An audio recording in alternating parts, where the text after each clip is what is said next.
कहते हैं ना दोस्तों, पति और पत्नी का जो रिश्ता होता है वह रिश्ता टोटली विश्वास की डोर पर टिका होता है। लेकिन जिस दिन विश्वास की वही डोर टूटता है उसी दिन से परिवार में कला होना शुरू हो जाता है। अब उसी एक कला की वजह से पूरा हंसता खेलता परिवार भी तबाह हो जाता है। आज की घटना में सेम कुछ ऐसे होता है कि जिसकी वजह से एक घर में हमेशा हमेशा के लिए 4 बच्चे अनाथ हो जाते हैं।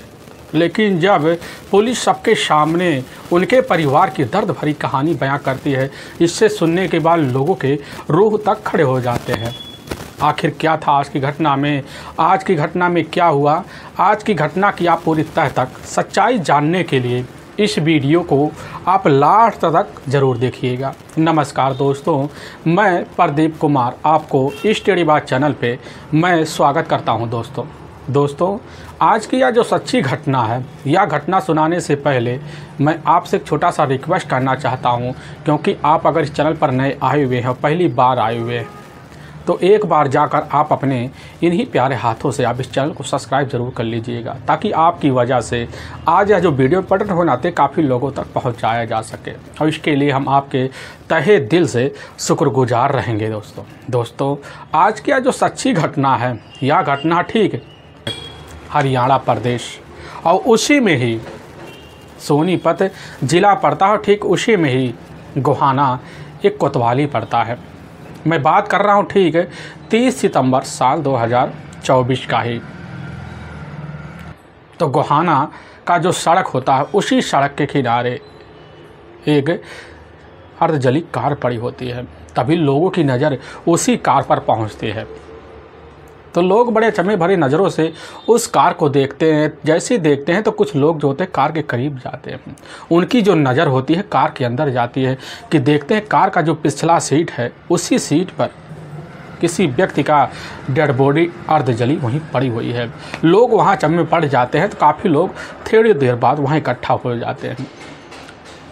लेकिन उसी में से कुछ व्यक्ति जो होते हैं वह नंबर जो गाड़ी का होता है देखकर पहचान कर लेते हैं कि यह नंबर किसका हो सकता है, और उसी समय इसकी जो सूचना होता है उस नंबर के जान पहचान वालों को भेजवा देते हैं। लेकिन दूसरी तरफ इसकी जो सूचना होता है इधर अपने शहर अब कोतवाली में लग जाता है।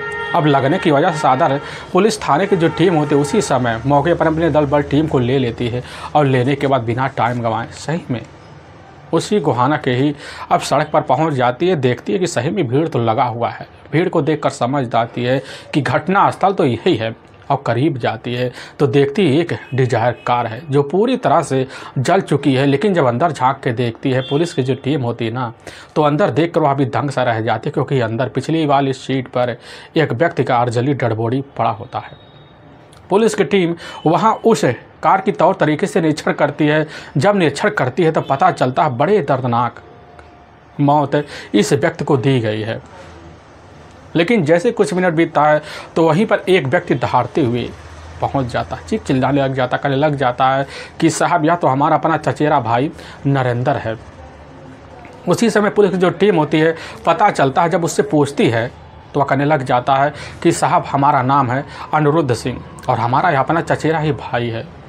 साहब इसकी पत्नी है रीना, जो कल से अपने पति के पास कई बार फ़ोन कर रही है। लेकिन साहब इधर नरेंद्र का कुछ अता पता नहीं चल रहा है। लेकिन साहब इसकी तलाशी करने के लिए हम भी अपने कुछ दोस्तों को लेकर इधर निकले हुए थे, लेकिन साहब इसका अता पता तब भी नहीं चला कि आखिर यह कहाँ चला गया। लेकिन अभी हमें जो होता है यहाँ के कुछ व्यक्ति होते हैं उन्हीं के द्वारा सूचना मिली कि तुम्हारे चचेरे भाई का जो कार है यहीं पर अर्धजली अवस्था में पड़ा हुआ है, और साथ में उसी कार में डेड बॉडी है। तुरंत साहब इसकी जो सूचना होता है इधर नरेंद्र की पत्नी रीता को देते हैं, और साथ में कुछ रिश्तेदार भी खबर पाते हैं। पुलिस की जो टीम होती है उधर जैसे ही कार का और साथ में डेड बॉडी का निरीक्षण कर रही होती है, तभी वहाँ के एसएचओ साहब होते हैं महिपाल सिंह, खबर पाते वह भी वहीं पहुँच जाते हैं। वह भी कार का तौर तरीके से निरीक्षण करना शुरू कर देते हैं। लेकिन इधर अनिरुद्ध सिंह से जब पूछा जाता है कहने लग जाता कि साहब हमें पूरी तरह से यकीन है कि हमारे भाई को मारने वाला कोई ऐसा शातिर अपराधी होगा जिसने भाई को मार कर लाकर इसी कार में डंप कर दिया होगा, फिर कार को आग के हवाले कर दिया होगा। यह बात जब वहाँ के सच्चों सुनते हैं तो वह भी एकदम सोच में पड़ जाते हैं कि आखिर इतने नई तरीके से आखिर कोई भी व्यक्ति किसी व्यक्ति की हत्या क्यों कर सकता है। यही सब उलझने वहाँ काफ़ी पुलिसकर्मियों के सामने बन जाती है। पुलिस की जो टीम होती है वहाँ पर अब इधर रीता से ही कुछ पूछताछ करती है। पूछताछ करने के बाद इधर वहीं डेड बॉडी का पंचनामा भरती है और उठवाकर अपने नज़दीकी सरकारी अस्पताल में भेजवा देती है। रीता से पूछताछ कुछ कर उसको भी समझा बुझाकर वापस अपने घर भेज देती है। और पुलिस की जो टीम होती है इस केस को सुलझाने के लिए लग जाती है। जब लगती है सबसे पहले एक जो टीम होती है वह टीम उसी वक्त अज्ञात हत्यारे के विरुद्ध हत्या का मुकदमा दर्ज कर लेती है और टीम गठित करके उसी वक्त जो होता है अब नरेंद्र के ही घर पहुंचती है। काफ़ी लोगों से पूछताछ करती है। कुछ खबरी भी होते हैं जो नरेंद्र के अहम जानकारी के लिए लग भी जाती है, लेकिन उन्हीं खबरियों को कुछ ऐसी जानकारी लगती है जिसकी वजह से वह चौंक पड़ते हैं। पता चलता है नरेंद्र का ही एक अपना करीबी जिगरी दोस्त है सतपाल, जिसका नरेंद्र के घर काफ़ी दिनों से आना जाना है और साथ में नरेंद्र की जो अपनी पत्नी है रीता का ही सतपाल के साथ काफ़ी महीनों से प्रेम संबंध चल रहे हैं और इसकी जानकारी नरेंद्र को थी, जिसकी वजह नरेंद्र हर दिन अपनी पत्नी के साथ झगड़े तकरार करता, लेकिन झगड़े तकरार इस तरह बढ़ जाएंगे किसी को अंदाज़ा नहीं था। वहाँ के थाना प्रभारी को तुरंत ही जो शक होता है जाकर इधर अब नरेंद्र की पत्नी रीता और साथ में नरेंद्र का अपना करीबी जो जिगरी दोस्त होता है सतपाल के ऊपर हो जाता है। इसीलिए पुलिस की जो टीम होती है उसी वक्त सबसे पहले नरेंद्र की जो पत्नी होती है रीता के मोबाइल नंबर को एक एक जानकारी पुलिस लेना शुरू कर देती है। पता चलता है कि ठीक 29 सितंबर साल 2024 का ही जब शाम का टाइम होता उसी वक्त इधर रीता के मोबाइल नंबर पर ही एक अनजान नंबर का कॉल आया हुआ था। लेकिन पुलिस जब अनजान नंबर के बारे में जानकारी लेती है पता चलता है अनजान नंबर किसी और का नहीं होता है बल्कि नरेंद्र का ही अपना दोस्त सतपाल का होता है। और सतपाल के मोबाइल नंबर पर जब जानकारी लेने के लिए पुलिस लगती है पता चलता है सतपाल के मोबाइल नंबर से इधर रीता के मोबाइल नंबर पर लगभग कई महीनों से लगातार हर दिन घंटे बात हुआ करते थे।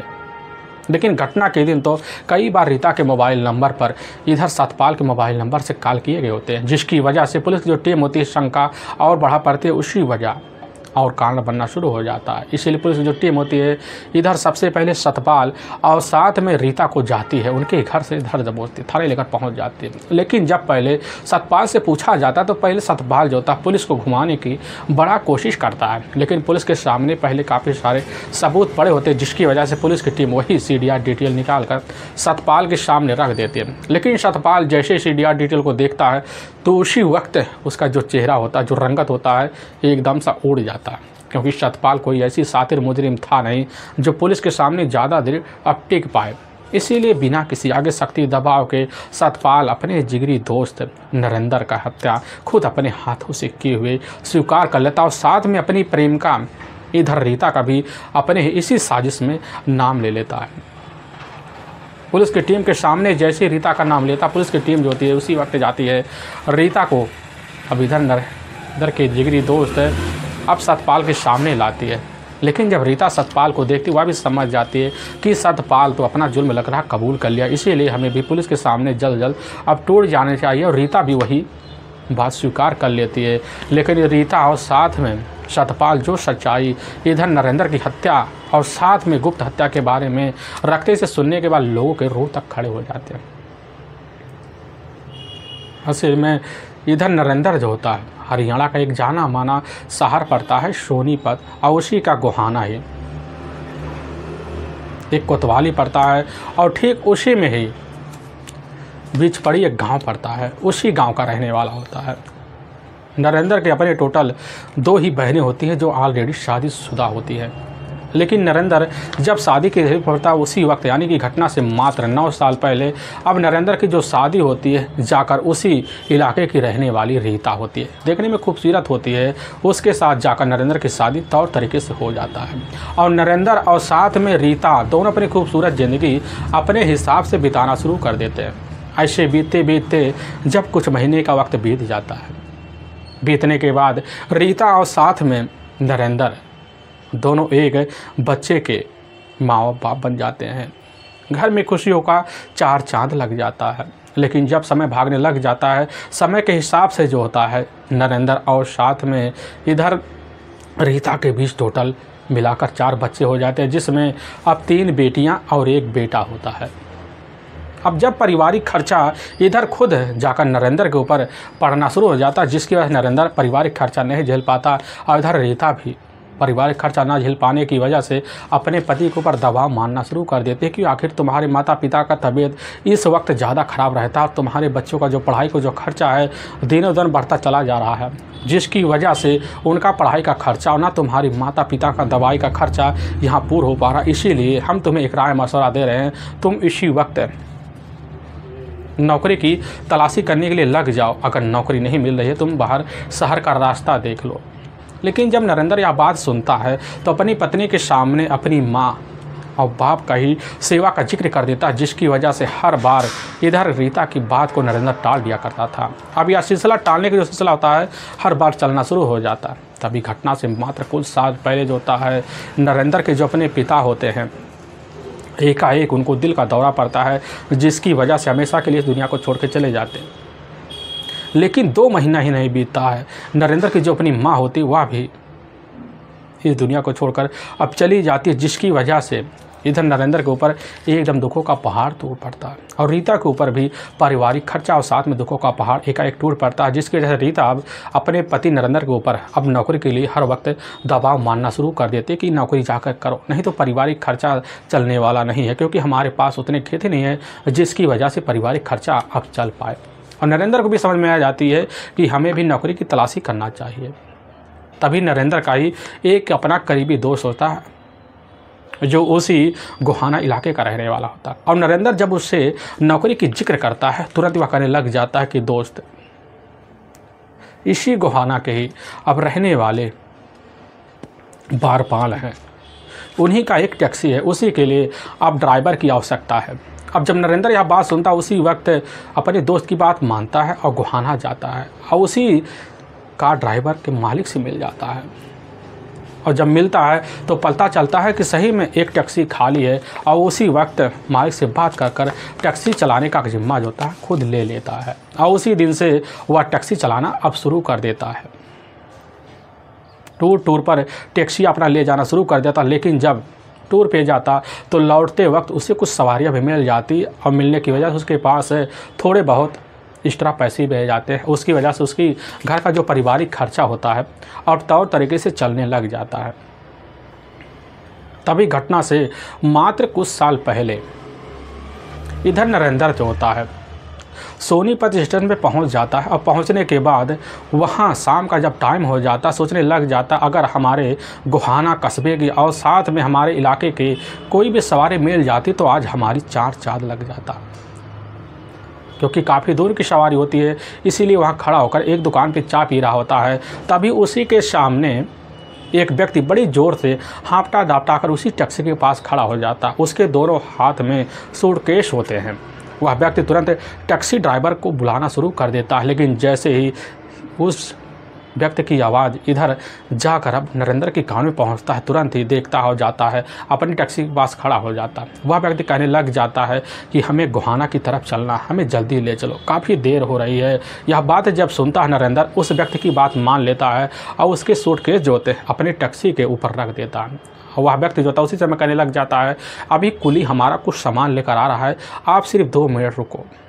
नरेंद्र यह बात सुनता है, तुरंत ही बात मान लेता है, लेकिन सही में 2 मिनट जब बीतता है तो कुली कुछ सामान लेकर पहुंचता है। सामान जो होता है तुरंत जाकर नरेंद्र उसी टैक्सी के ऊपर वाले हिस्से पे अब ब्रेक दे देता है। वह जो व्यक्ति होता है जाकर उसी अब टैक्सी में पिछली वाली सीट पर बैठ जाता है और इधर नरेंद्र अपना हैंडल पकड़ लेता, चलाना शुरू कर देता है। लेकिन जैसे ही अब भीड़ कम होता है, थोड़ा कार आगे निकाल लेता, उसी वक्त नरेंद्र की नज़र जो होता है पीछे पड़ता है।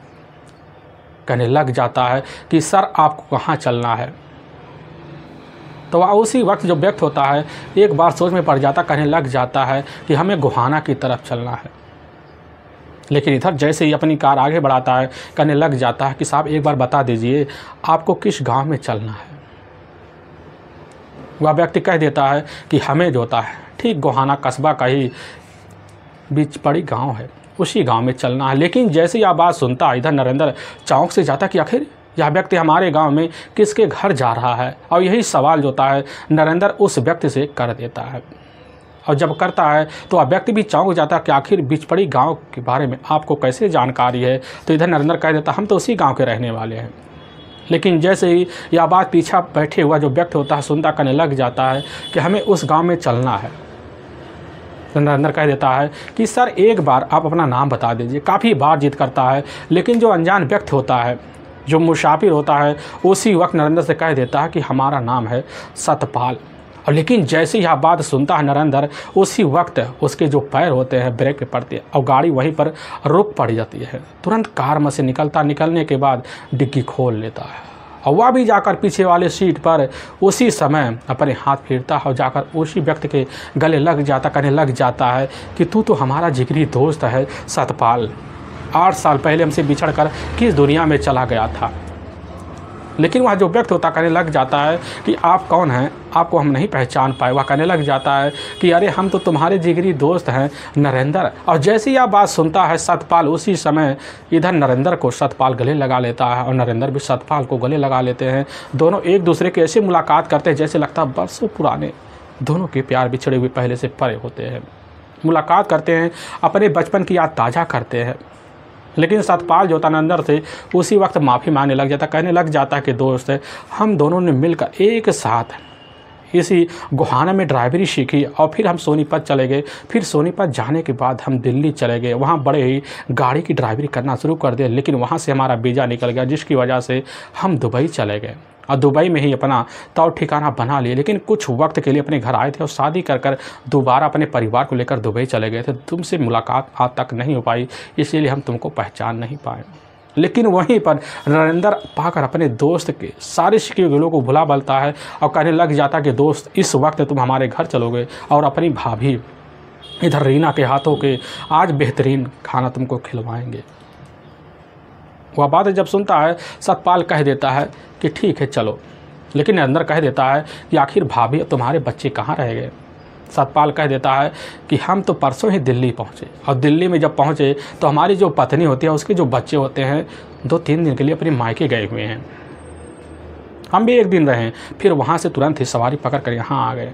लेकिन जब यह बात नरेंद्र सुनता सतपाल के द्वारा उसी वक्त अपनी बातों में बहुत ही बेहतरीन तरीके से फुसलाता हो लेकर अपने घर पहुँच जाता। घर में पहुँचता है तो उसी समय उसके दरवाजे पर इधर नरेंद्र की अपनी पत्नी होती है। अपनी पत्नी के सामने अपने जिगरी यार सतपाल का बड़े ही बेहतरीन तरीके से परिचय करवा देता है। लेकिन जैसे ही सतपाल की जो पत्नी होती है रीना इधर जैसे ही नरेंद्र की जो पत्नी होती है इधर रीना जैसे ही सतपाल के परिचय के बारे में एक जानकारी लेती है, उसी वक्त उसके जो घूंघट होते हैं वह उठ बैठते हैं। उसके जो घूंघट होते हैं उसके सर से ऊपर चले जाते हैं। लेकिन जैसे सतपाल रीना को देखता है, खूबसूरती को देखकर अपने आप को बड़ा ठगा महसूस करता है, अपनी नज़रों में उसको बसा लेता और वहीं पर नरेंद्र के द्वारा इधर रीना से हंसी मजाक करना शुरू कर देता है। नरेंद्र को भी अच्छा लगता है कि चलो आज तो हमारे घर में कोई अपना भाई तो आया। और भाभी और देवर होने के नाते सतपाल जो था रीना से हंसी टोटले वहीं बहुत करता है। और नरेंद्र को यह बात भी अच्छा लगता है क्योंकि वहाँ कुछ चाय की चुस्कियाँ ली जा रही होती हैं। और इसी बीच नरेंद्र खुद अपने हाथों से जाकर इधर सतपाल और रीना की दोस्ती करवा देता है। दोस्ती होने के नाते दोनों वहीं जान पहचान बनाते हैं। इधर सतपाल पूरी रात रुकता है, सुबह के टाइम जो होता है अपने घर चला जाता है। लेकिन जब घर पहुँचता है तो घर में उसको रहकर हर वक्त उसके ही सामने रीना का खूबसूरत चेहरा नज़र आता है। वह भी समझ जाता कि हमारे दिल के अंदर रीना जगह ले चुकी है। और रीना से मुलाकात करने के लिए जब भी गोहाना जाता, क्योंकि उसके गांव में ही उसका खुद का एक किराने का स्टोर होता है, उसी का सामान लेने के लिए वह अपने गोहाना शहर जाने के लिए निकल पड़ता। तो जाता ज़रूर रीना से मुलाकात करता और मुलाकात करता तो रीना को भी अच्छा लगने लग जाता है, क्योंकि रीना की अपनी मजबूरी होती है। क्योंकि इधर जब नरेंद्र अपने घर लौटता थका हारा, क्योंकि दिन भर वह टैक्सी लेकर कभी इस शहर कभी उस शहर घूमा करता था, शाम को जब लौटता देर लपाट चल चारपाई पर सो जाता, जिसकी वजह से इधर रीना की जो शारीरिक ज़रूरतें होते हैं वह पूरा नहीं हो पाते। रीना को भी लगने लग जाता है कि हमारी ज़रूरत अगर पूर्ण करने के लिए कोई भी देख रहा है तो हमारे सामने सिर्फ नरेंद्र का ही अपना दोस्त सतपाल दिख रहा है। और उसी वक्त सतपाल के लिए अपने दिल की दरवाज़ा रीना खोल देती है और जब भी घर में पहुंचती तो बड़ी ही बेहतर तरीके से अपने घर में रीना सतपाल के लिए अवभगत की तैयारी करती और बैठ जाती सज सवर के और ऐसी ऐसी बात छेड़ देती कि रीना जो होती है सतपाल सुनकर शर्मा सा जाता है, लेकिन भाभी होने के नाते मजाक की सारी हदें पार करते हुए जो होते हैं दोनों एक ऐसा हथियार अपनाते हैं जिसकी वजह से मिलने जुलने का रास्ता भी खोजना शुरू कर देते हैं। उसी दिन से दोनों एक दूसरे के मोबाइल नंबर भी शेयर कर लेते हैं और जब भी मुलाकात करना होता सतपाल को तो सतपाल जो होता है गोहाना निकलने के बहाने इधर नरेंद्र के घर पहुंचता और जाकर नरेंद्र के गैर मौजूदगी में रीना से मुलाकात अब कर लिया करता था। लेकिन रीना भी मुलाकात के बाद जो हद होते पार करने के लिए हर वक्त तैयार बैठी रहती। तभी एक दिन जैसे दोपहर का टाइम होता उसी वक्त रीना के अपने चारों बच्चे मौके पर स्कूल चले जाते हैं और रीना का अपना जो पति होता है सुबह के टाइम ही टैक्सी लेकर कहीं टूर पर निकल गया होता है और रीना के घर एकाएक दंदना कर इधर सतपाल पहुंचता है अपनी ही वही बुलेट लेकर और जब पहुंचता घर में घुसता देखता है कि रीना जो होती नहा धोकर बाहर निकल कर बाँस सवार होती है और करीब जाकर खड़ा होता नीरा जैसे देखती है सतपाल को उसी वक्त इशारा देती है। 2-3 बातें होती मीठी मीठी बातों में लेकर रीना खुद सतपाल को अपने बेडरूम में जाती वहीं पर अब संबंध बना देते हैं। लेकिन संबंध का जो सिलसिला होता है उसी दिन से यह बार बार चलने लग जाता है क्योंकि 4 महीने की जो बेकरारी होती है वह आकर एक दिन रीना इधर खुद सतपाल के साथ तोड़ बैठती है और तोड़ने के बाद हर दिन सिलसिला बेधड़क चलने लग जाता है। लेकिन अब जब भी इधर सतपाल घर आता तब नरेंद्र रहता नहीं है और उसी मौके का फ़ायदा उठाकर रीना के साथ संबंध बना जाता और संबंध का जो सिलसिला होता लगभग चलते चलते पूरा का पूरा 1.5 साल का वक्त निकल जाता है। लेकिन इसकी जो जानकारी होती है कभी किसी के कान तक नहीं पहुंच पाती। तभी एक दिन होता यूँ है नरेंद्र जो होता है सुबह के टाइम उसी वक्त उसके कैब के मालिक का फ़ोन आ जाता है। पता चलता आज तो टूर का हमें एक बढ़िया से सट्टा मिला हुआ और नरेंद्र अपनी वही टैक्सी लेता है अपनी पत्नी से बोल कर निकल जाता कि हो सकता है हम कल शाम तक वापस लौट पाएँ। वहाँ से तो निकल जाता है लेकर, लेकिन जैसे रास्ते में पहुँचता है पहुँचने के बाद उसी वक्त उसके ही मालिक के द्वारा कॉल आता है कि जहाँ पर तुम जाने वाले थे आज तो वहाँ जो तुम्हारा टूर कैंसिल, इसी वक्त तुम घर चले जाओ। लेकिन जब नरेंद्र यह बात सुनता है सुनने के बाद उसी वक्त फैसला बदल लेता, वहाँ दुकान पे जाता है तो बैठकर कुछ नाश्ता पानी करता। लेकिन दूसरी तरफ इधर जो होती रीना जैसे ही पता लगता है कि हमारा जो पति है आज तो बाहर निकल गया पूरी तरह से मौज करें क्योंकि बच्चे उस समय तो जाकर स्कूल में अपनी पढ़ाई कर रहे होते हैं और रीना फ़ोन अपना निकालने के बाद इधर सतपाल के पास फ़ोन करते और सतपाल जो होता बिना टाइम गंवा अपनी बुलेट लेकर पहुंच जाता, घर में घुसता है, फिर कमरे में जाकर अपने रिश्तों को अंजाम देना शुरू कर देता है। लेकिन जैसे देने लग जाते हैं तो उसी वक्त दरवाजे पर किसी की खटखटाने की बड़ी ज़ोर आवाज़ आती है।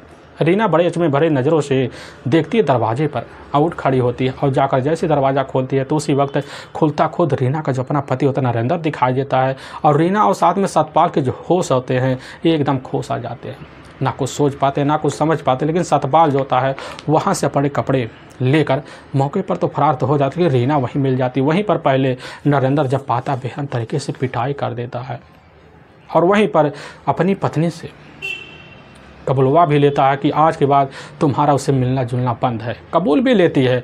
और उसी दिन से रीना और साथ में इधर सतपाल का मिलना जुलना बंद हो जाता है। लेकिन सतपाल के मन में हमेशा रीना के लिए ज़िंदगी बताने के लिए सपने उजागर होना शुरू हो जाते हैं। लेकिन ना रीना एक पल सतपाल के बगैर रहना चाहती थी, ना सतपाल अब रीना के बगैर रहना चाहती थी।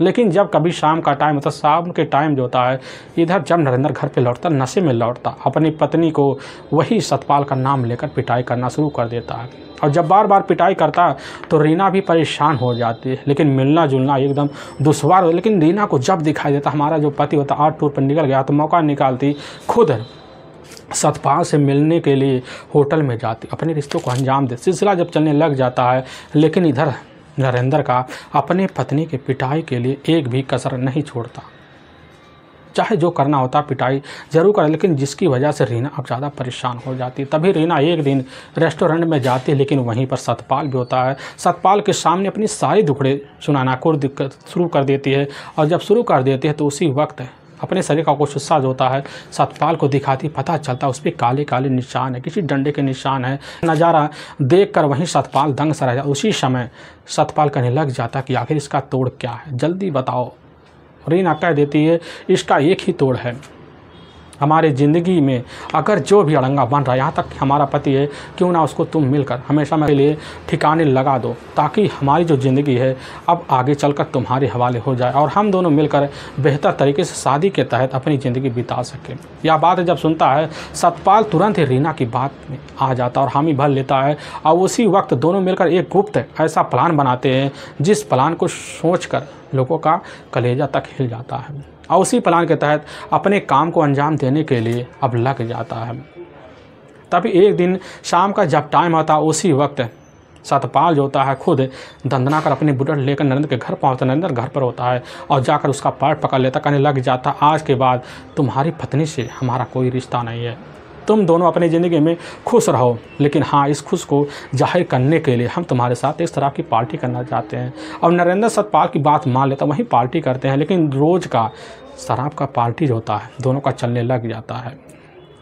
सतपाल को यकीन हो जाता है कि अब पूरी तरह से नरेंद्र हमारी बातों में आ चुका है, क्योंकि उसको यकीन हो चुका है कि हमारा जो दोस्त है पूरी तरह से सुधर सा गया है।